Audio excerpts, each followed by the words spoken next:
பகுத்தறிவுனா என்ன? எது சரி தவறு என்று ஆய்ந்து தெளிந்து முடிவு எடுக்கக்கூடிய ஒரு திறன், ஒரு ஆற்றல். சரி. எப்பொருள் யார் யார் வாய் கேட்பினும் அப்பொருள் மெய்ப்பொருள் காண்பது அறிவு. இதுக்கு பேர் இது பகுத்தறிவு இல்லையா? அது எப்பொருள் எத்தன்மை வாய்ந்ததாயினும் அப்பொருள் மெய்ப்பொருள் காண்பது அறிவு. இது பகுத்தறிவு கற்பிக்கல. சரிங்க. எது ஒன்றையும் சந்தேகி மாற்று சொன்னது அது அறிவை பொதிக்கல. ஏன் என்ற கேள்வி எதற்கும் கேட்பில், எப்படி என்ற விளக்கம் யாவற்றுக்கும் எழுப்புவீர். இது சாக்ரட்டிஸ். இதெல்லாம் பகுத்தறிவு இல்லை, இதுல கேள்வி இல்லை.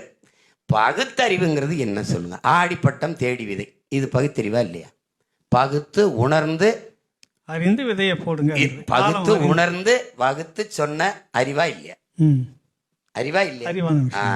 இப்ப அகல உழுவதை விட ஆழ உழுவது மேல். இது பகுத்து அறிந்ததா இல்லையா? இது பகுத்து அறிவு. மாங்காய் காய்ச்சால் மங்கும், புளியங்காய் காய்ச்சால்